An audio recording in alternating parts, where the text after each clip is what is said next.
Hello everyone, good morning. সবাই কেমন আছো? আশা করছি ভালো আছো। অভিপ্রিয়া লাইফস্টাইল আর একটি নতুন ব্লগে সবাইকে জানাই স্বাগত। কয়েকদিন ধরে আমি তো কোনো ভিডিও আপলোড করতে পারছি না, তার একটাই কারণ, মানে যখন থেকে কোচবিহারে এসেছি তখন থেকে আমার নেটওয়ার্কের প্রচণ্ড পরিমাণে সমস্যা হচ্ছে। তার জন্য কিন্তু ষষ্ঠীর ব্লগটা দিতে অনেকটাই লেট হয়ে গেছে। তো আজকে কিন্তু স্পেশালি ষষ্ঠীর দিনটা আমরা কিভাবে কাটালাম সেটাই তোমাদের সঙ্গে শেয়ার করব। আশা করছি তোমাদের ব্লগটা খুবই ভালো লাগবে। তো দেখো, সকাল সকাল আমরা বসে পড়েছি খেতে, কারণ আমার কর্তামশাই এবছর ষষ্ঠী হবে না, কারণ জন্মবার পড়েছে আর জন্মবারে নাকি ষষ্ঠী করতে নেই। তো তার জন্য দেখো সকাল সকাল আমরা লুচি, ঘুগনি, পায়েস সেগুলো নিয়েই বসে পড়েছি, কারণ প্রচণ্ড পরিমাণে খিদে পেয়ে গেছিলো। তো যার জন্য লোভ সামলাতে না পেরেই বসে পড়লাম। আর এখনও পর্যন্ত আমাদের আমার জামাইবাবুরা আসেনি, তো তার জন্যই ওয়েট করছি। আমাদের খাওয়া শেষ হতে না হতেই কিন্তু আমার জামাইবাবুরা চলে এসেছিলো। তার জন্য খুব তাড়াতাড়ি করে তোড়জোড় চলছে, মানে ষষ্ঠী করার জন্য, কারণ আস্তে আস্তে অনেকটাই লেট করে চলে এসেছিলো।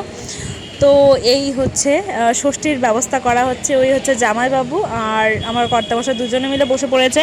আরও একটা জামাইবাবু আসার কথা ছিল, কিন্তু কাজের তাড়নায় আসতে পারেনি। আর সত্যি কথা বলতে এবছরে আমরা ষষ্ঠীতে এসেছি, আমার যে জ্যাঠাতো দিদিরা আছে তো তারাও আসেনি। সবারই মনে হয় এবছরে একটু বেশি কাজ পড়ে গেছে। তো যাই হোক, এইদিকে দেখো দুই জামাই মিলে ষষ্ঠীতে বসে পড়েছে, আর তার সাথে দেখো এইদিকে দুই বাচ্চারা মিলে বসে পড়েছে। আর ওর চশমাটা কোথায় নিয়েছে দেখেছো? মানে ওকে আমি বারবার বলছি চোখে পড়তে হয়, ও বারবার নিচে নামিয়ে দিচ্ছে। তো তারপর দেখো এদিকে ধান দুব্বো দিয়ে আশীর্বাদ চলছে। আর এটা হচ্ছে আমার মা।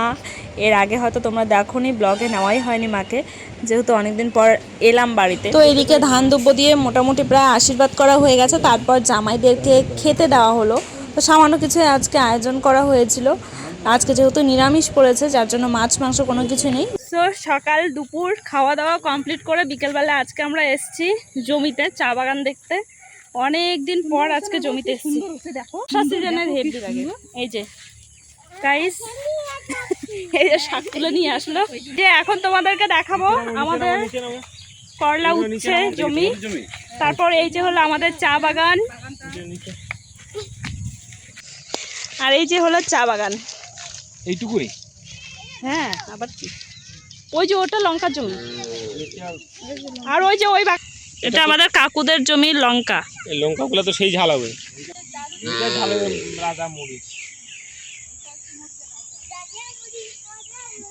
রাজার মরিচ কত লঙ্কা ধরেছে। আমরা এখন এই বাগানে চা পাতার বাগানে ছবি তুললাম, একটু ভিডিও করলাম, এখন যাচ্ছি বাড়িতে। এই যে আমাদের টিম মেম্বাররা সবাই চলে এসেছে, ঠিক আছে। এই যে এটা হলো মেজদি ভাই, এটা হচ্ছে মেজো জামাইবাবু, এটা হলো বদ্দি ভাই, এটা হলো তোমাদের দাদা ভাই, ঠিক আছে।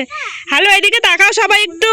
যে অল গাইস, এইদিকে বদ্দি ভাই, এই যে বদ্দি ভাই, এটা হচ্ছে বদ্দি ভাইয়ের ছেলে, আর ওটা হচ্ছে মেজদি ভাইয়ের মেয়ে।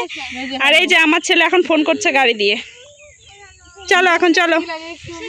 আর এই হচ্ছে মুখ ধয়নি, ঘুম থেকে উঠে মুখ ধয়নি। পটল এদিকে উঠছে।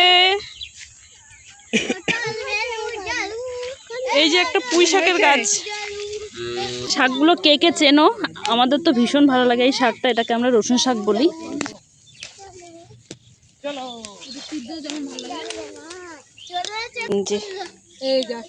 এই যে শাক তোলার পার্টনার অনেকে চলে এসছে, যে জামাইবাবু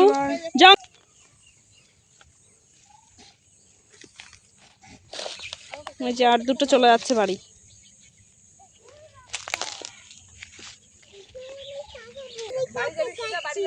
কোন পিসিমণির কাছে যাচ্ছ তুমি?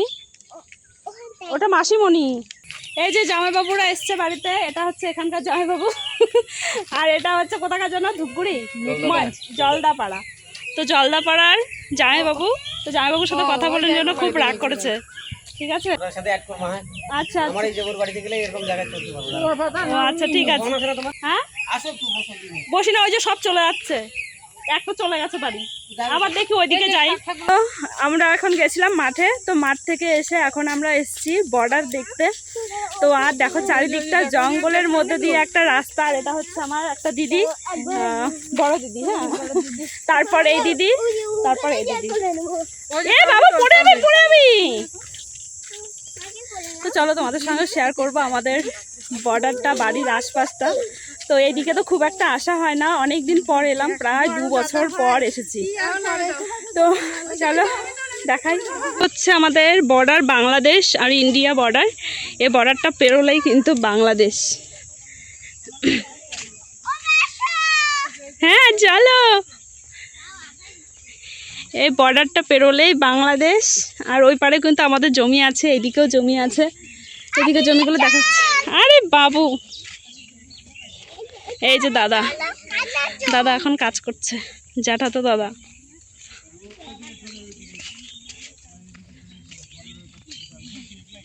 ওই যে মামা, ওই যে বড় মামা, বড় মামা, মামাকে ডাকে বলো মামা। এই যে এটা হচ্ছে আমার সতীন, রেখে গেছিলাম দেশের বাড়িতে।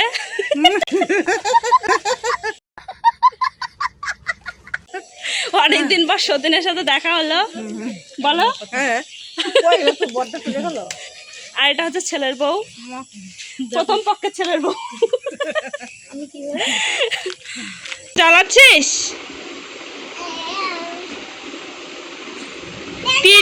তিনটে ভাগ্নের একটা মামা।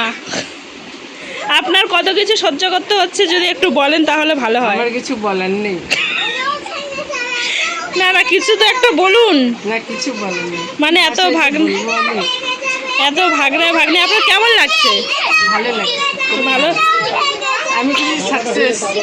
হ্যাঁ, আমি খুবই সাকসেস। তো আপনি খুব সাকসেস হয়ে যাচ্ছে। শোনো, আপনার মামার বাড়িতে কেমন লাগছে?